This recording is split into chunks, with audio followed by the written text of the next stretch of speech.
All right, welcome everyone.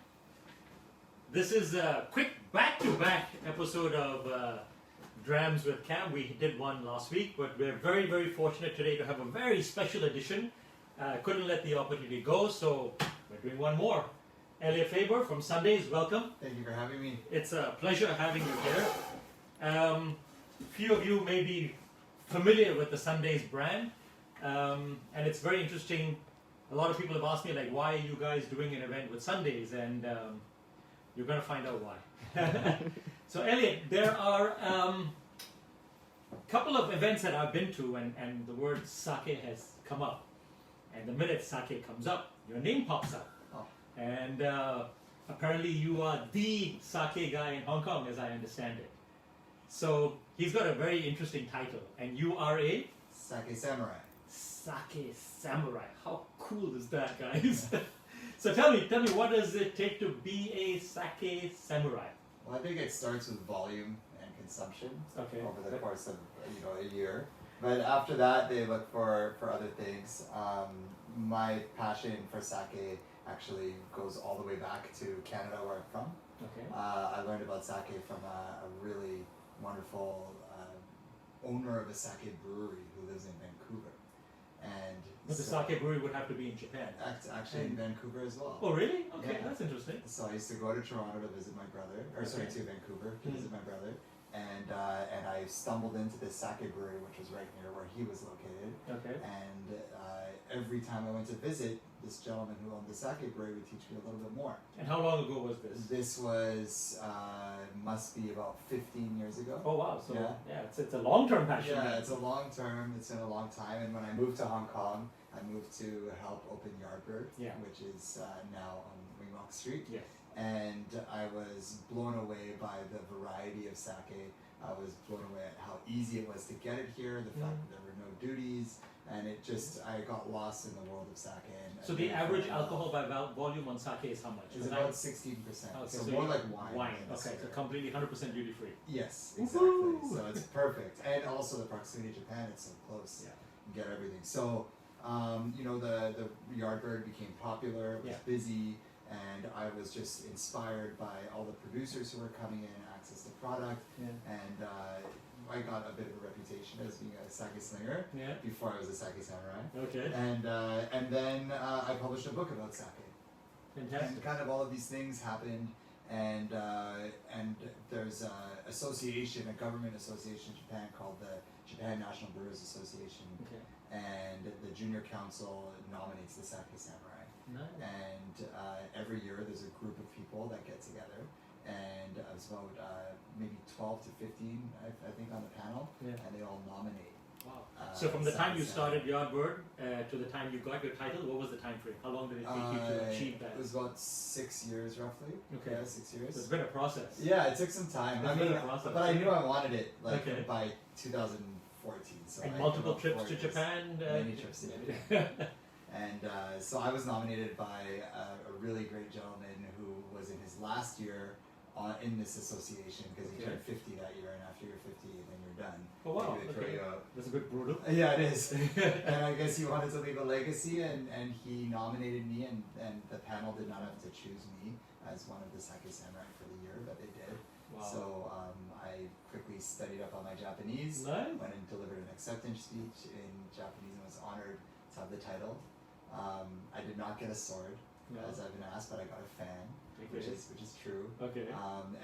So my job and my passion is to share Japanese culture with everybody, not just sake, because after all, in Japanese, what we call sake is actually all alcohol.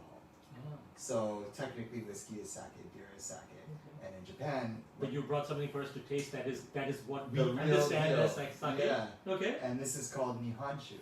Okay.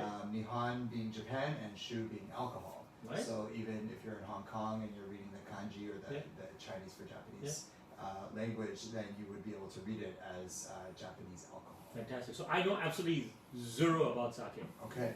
So I walk into City Super and I see all these bottles and I go, ooh, they're so pretty. That's about it. Well, that's a start. So walk me through this. What are we tasting today? Okay, like, I mean, how do we taste the sake? What makes a good sake, what makes a bad sake, what makes it an exceptional sake, Yeah, well, what makes it a Sunday sake. I think what's most important about a Sunday sake is accessibility, because we love Japanese culture, as I mentioned, and we want to bring it to the world in a way that could make a Japanese person be familiar with it very quickly and recognize it and appreciate the quality of it, but make somebody who's not from Japan or somebody who's never been to Japan kind of gain accessibility to it very quickly. Okay, let's start. Let's do the tasting.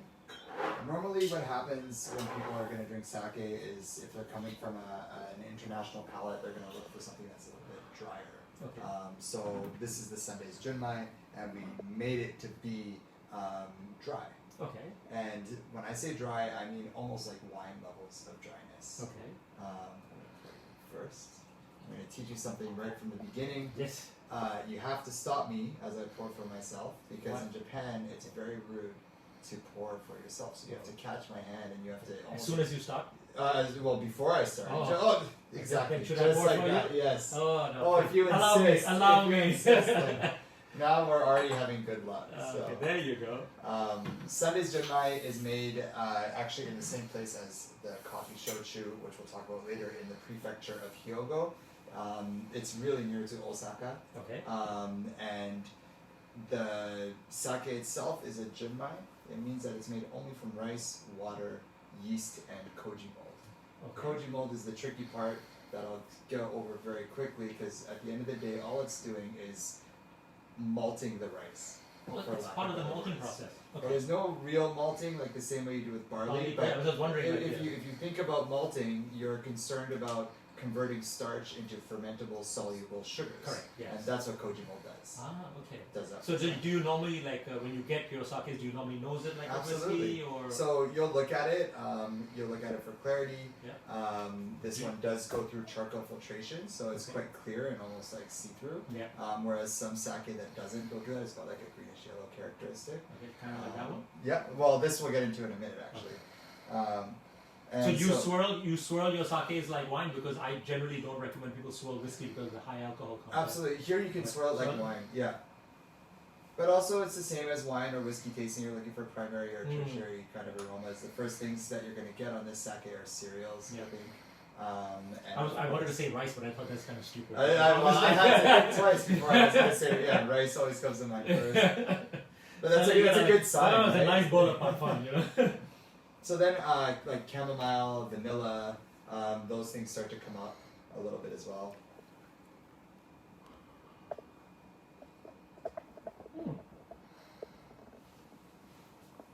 Nice. And what you get is Very smooth. It's very smooth. Very smooth. Also, your mouth waters a little bit at the back. I love you it when can't that happens. expect wine like acidity because it's made from rice and not from grapes. Exactly. But in order to get that mouth-watering characteristic, I think it's really desirable, and especially for people who don't drink a lot of sake. Yeah. And when you have this, it just means that it's going to be very food-friendly, very versatile, or you can just drink it on its own. And you obviously serve this cool because you brought it cool. So this sake in particular is actually great at any temperature. Oh wow. Okay. Really great. You can even warm it up. It becomes more umami driven, more rich. But really the versatility is what. So generally, I know there's I don't know if it's just restaurant talk, but generally they say the better the sake, the cooler you should drink it, and if it's low grade sake, then you have it hot. Is that accurate? I think it's part of my job as sake samurai is to try to dispel one myth at a time, and again, I won't go too far into the details, but what's important to note is that each grain of rice for this sake has had 35% of the outer layers removed. Okay. And that number is almost average on what you see for sake. And what happens is the more you remove, there's a positive stigma or an understanding that the more you remove of each outer layer, the better the sake is going to be.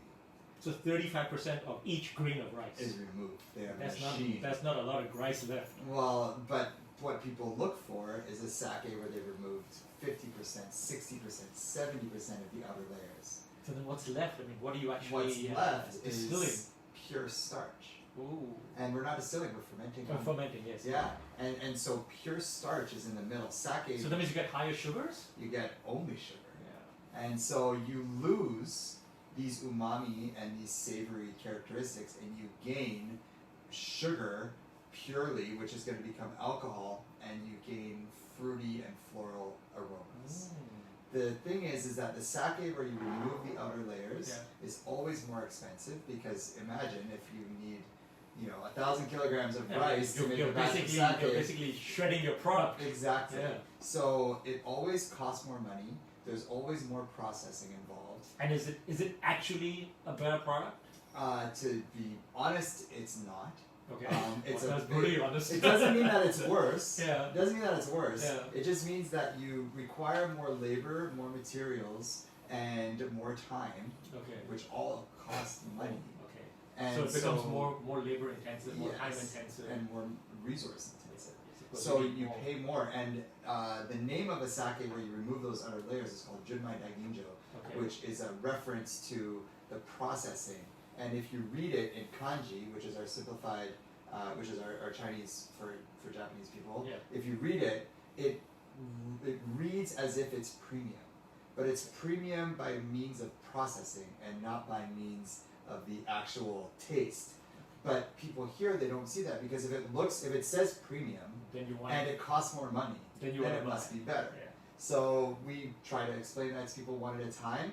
And so how much percentage of the rice has been removed on this? For this one, they removed 35%, which is still a decent amount, to be honest. So is there a minimum that you have to remove?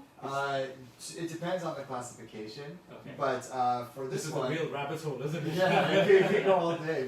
But for this one, there is no minimum as long as you state what kind of sake it is. Okay, great. So you know what I'm going to do? I'm going to actually go through the pricing as we go along, so our viewers can relate. So this was the first product, right? The Junmai. So this is normally at 360 ml. You guys normally sell it at about 140. We're offering it at 120. It's just a special for those guys who tuned in, and it's a very short promo. You have only up until the 18th. So if you want to pick up like 20 cases, no problem. Go for it. I'll deliver it personally. So now we're gonna get, and I think like one of the most important lessons that's an easy one to talk about is the difference between these two sake. Okay. So this is Junmai. This is pure rice. They add nothing. And there's very few things that you can add in the sake world. Okay. One of the things is spirit. You can add a different spirit? You can. Oh, wow, so it's often spirit made from sugar beet. It's like a very, very neutral spirit. Okay. Sometimes it's made from rice. It's usually like the cheapest, most neutral spirit that a brewery can get. And why would they add it? Well, traditionally it's tied back to war times, by means of Japan being bombed and rice being in a shortage, and people need to eat rice, but they also need to drink. So they would make sake and they would kind of dilute it down. That's one theory and one explanation. But over time, over the last, say, 60, 70 years, researchers in Japan have become more familiar with the actual process of production of sake. And what it turns out is that certain flavors and components are more soluble in a higher alcohol solution than they are in water. So you're only allowed to add spirit at a very specific time, and that's after you've done your fermentation and before you've pressed your sake from your solids, your fermented rice solids. Okay.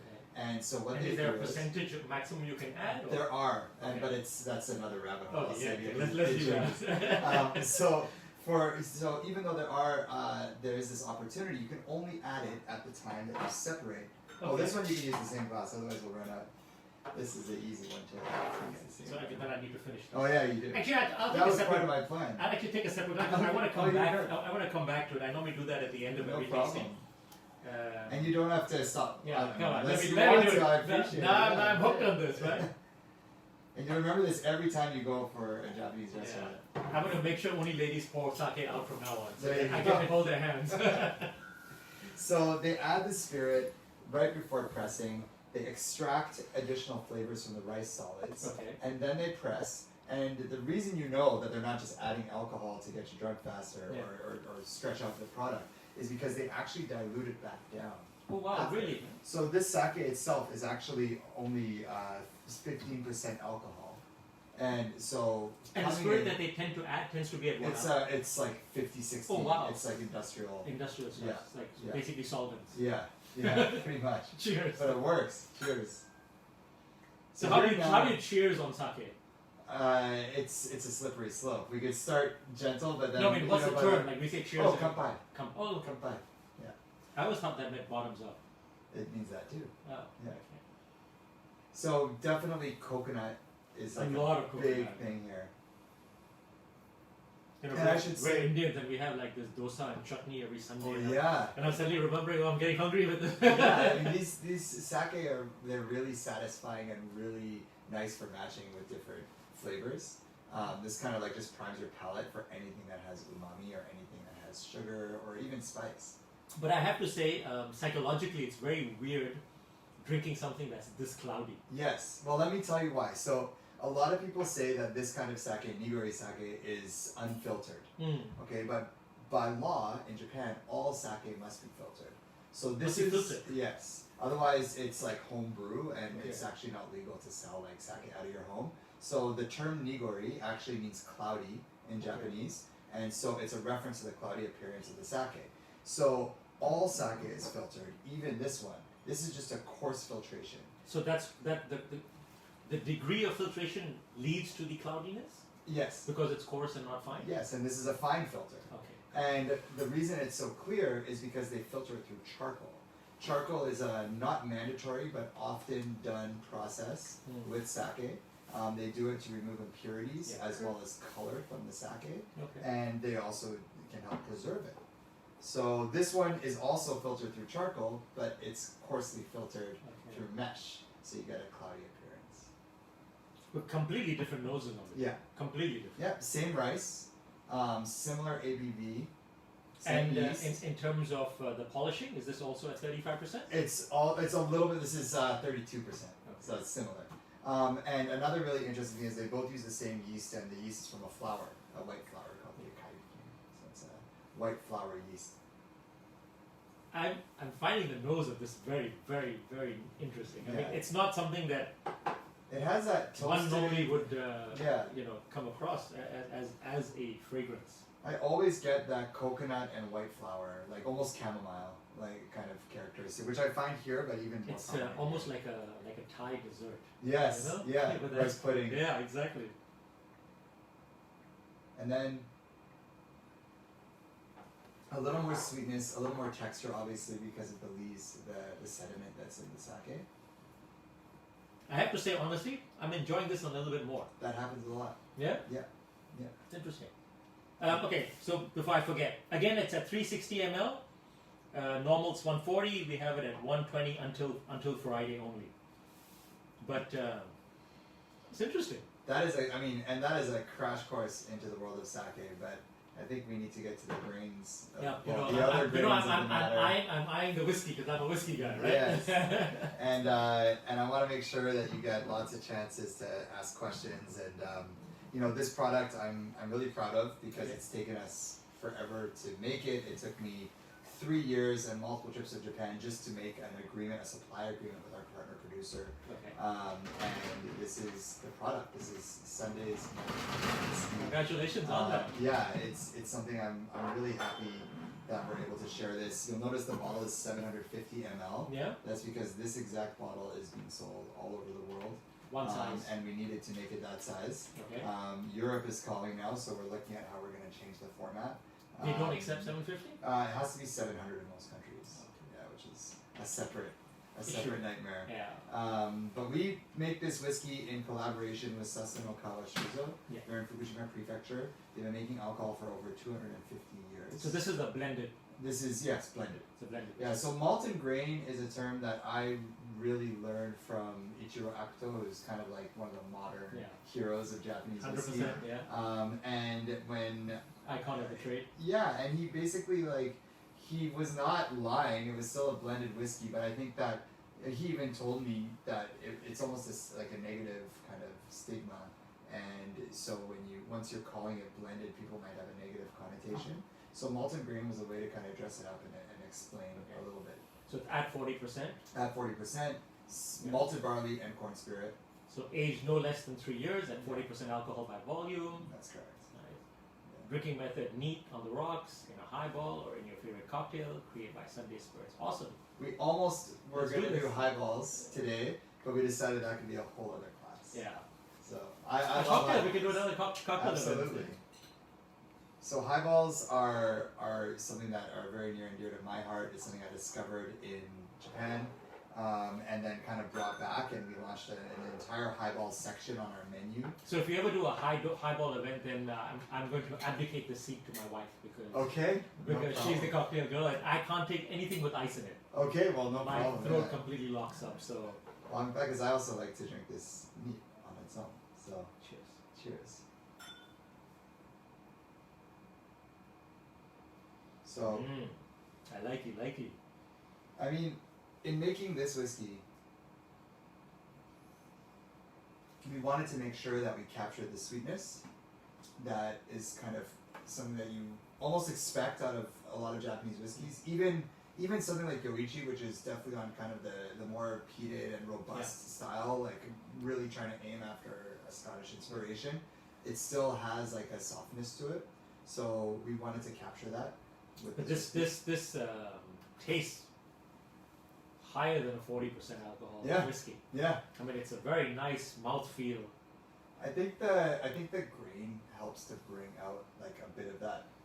Can you texture. share with us the proportions? Or It's actually close to a 50-50, 50-50? but we cannot say Mm. exactly how much. It's nice. It's a beautiful aroma on it. Mostly ex-bourbon cask.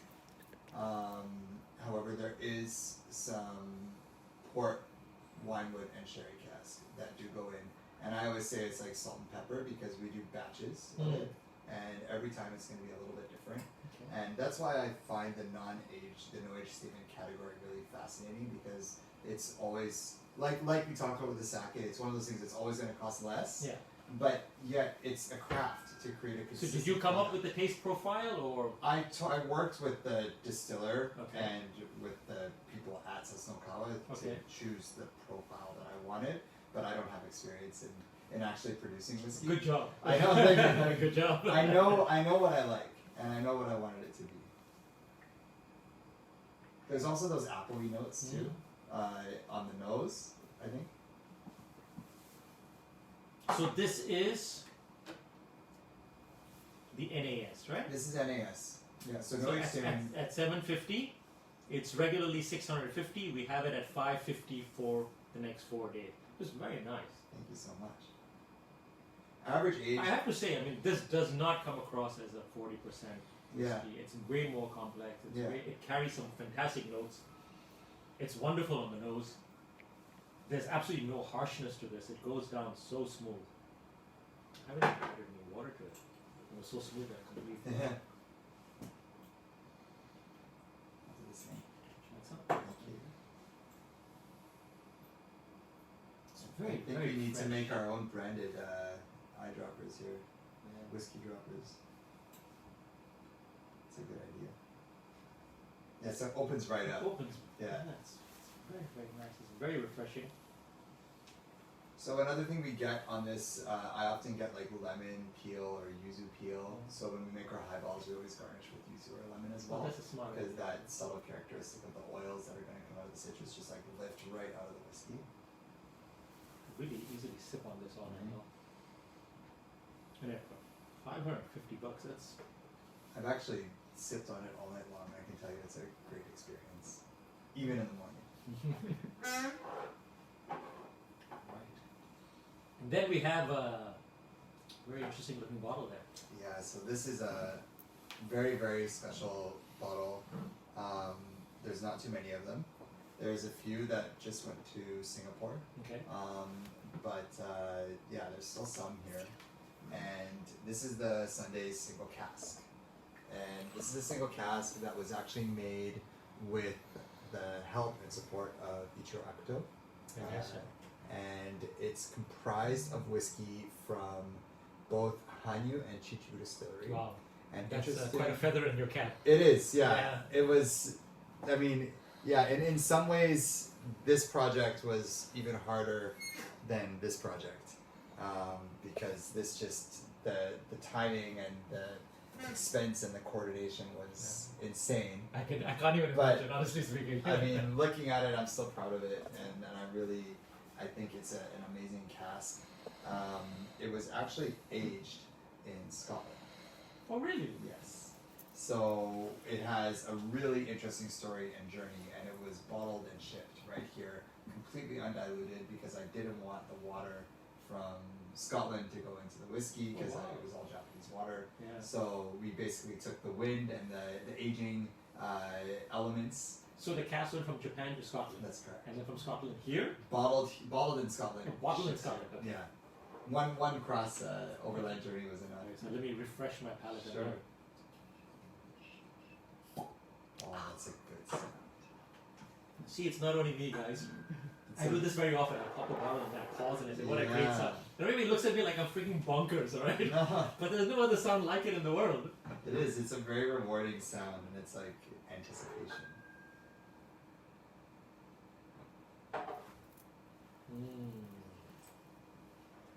Okay, so here you have Sunday single cask, bottled at cask strength. Cheers.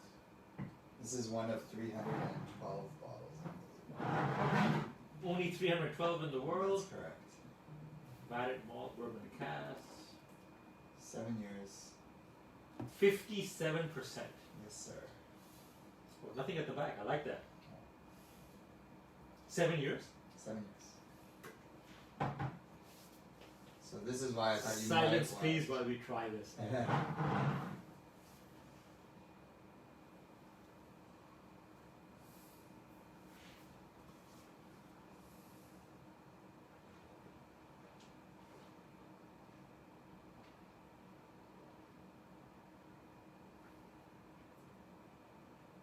Yeah, that's good. That's nice. You know when you You get a smile on your face when Yeah. you drink a whiskey. There's nothing like it in the world.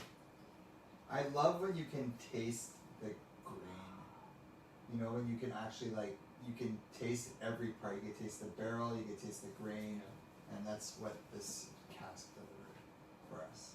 Very nice. So, and that means a lot coming from you, because I know you had a dram or two in your day. No, this is very nice. Thank you. Thank you for opening a bottle for us to taste. I mean, It's that's a pleasure. Wow, this is really nice.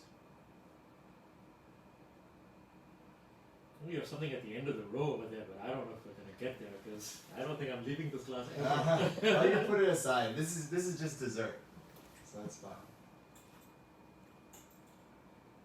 Like peaches and orchard fruit.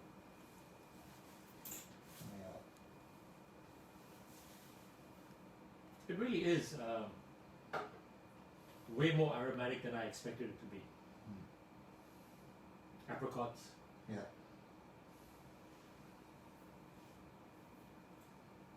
I think it has all the expected notes and a few. I mean, it's just one of those things that it's almost an aroma that's in the process of blossoming. It just gives you more and more and more. And I love whiskeys like that. I love whiskeys that just there's no end to them. Also, I find that adding water just brings out the richness on the palate as well. Like it doesn't dilute. It doesn't. In fact, the more I add, I'm Yeah. starting to get the grassiness. Yeah.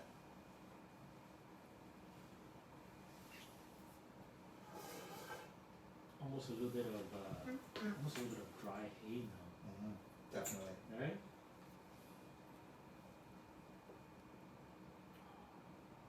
That's yummy stuff. I have to cheers you one more time on this. Thank you so Good much. job, guys. Good job. Thank you. Well, I didn't leave any of that in the glass. Very nice. Very, very nice. Oh yeah, especially when you take like a proper sip.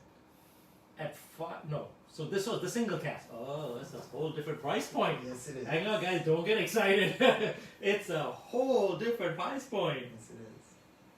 Retail price $5,500, and we have it for 4 days at $4,675. And yes, we are going to take that $5. Wow, that's that's quite a price point. Yeah, well, I mean, when you look at the process of getting the single cask, number one, and then really the unfortunate part of it all is the import duties. I mean, we pay 100%. So this is all legit. Yeah. All legit. Oh yeah, there was no smuggling of this. And part of the reason being is that this was only for the Hong Kong market.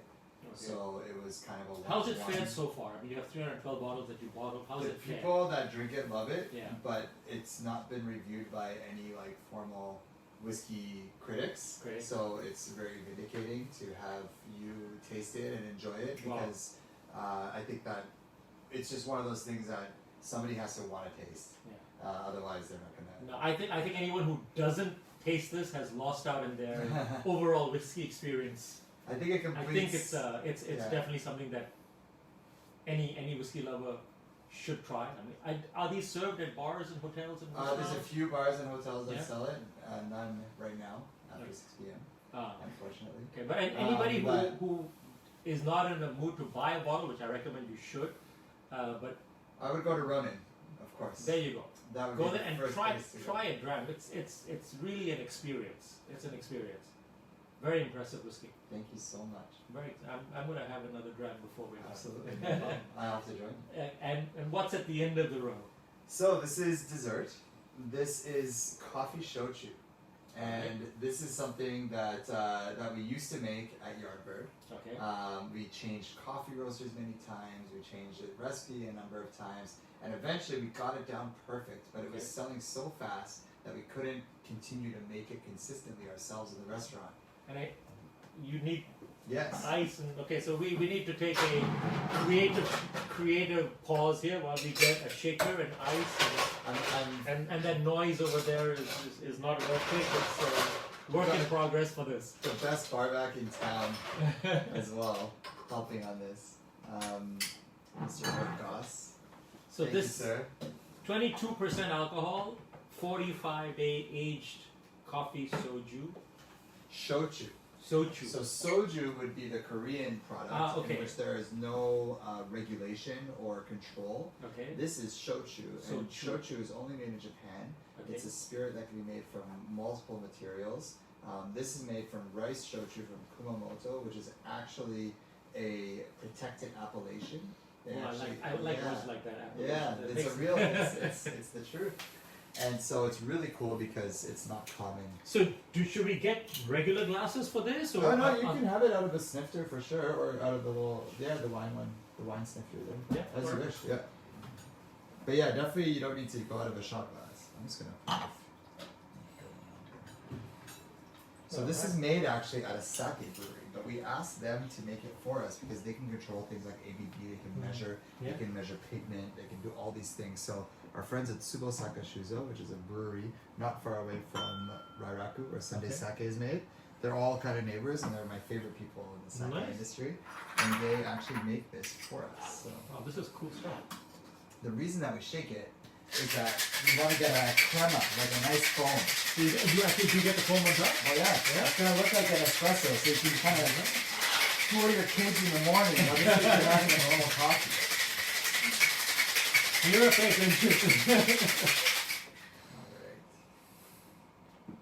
I can see the froth is right away. Oh, dude, this looks awesome.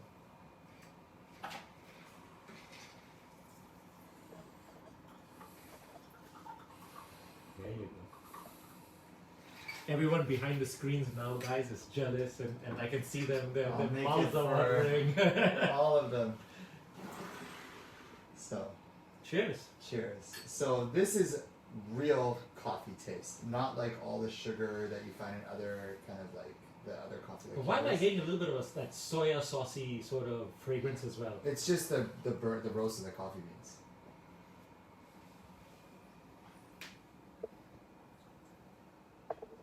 Oh, you could get addicted to this really easily. It's so not just, too. so basically, just pour it out of the bottle into an ice shaker And and, just and shake pour it it. hard and strain it out, and then you're done. And then you get this like this is the best part of the product too. I love that we get Yeah, this. it's nice. This is awesome. So I can shochu, coffee see beans, myself sugar. serving this to my guests after Yeah, dinner. It's yeah. fantastic. It's kind of a rite of passage when you go to Yardbird and Ronin because they often add it there. Wow. Yummy. Mm-hmm.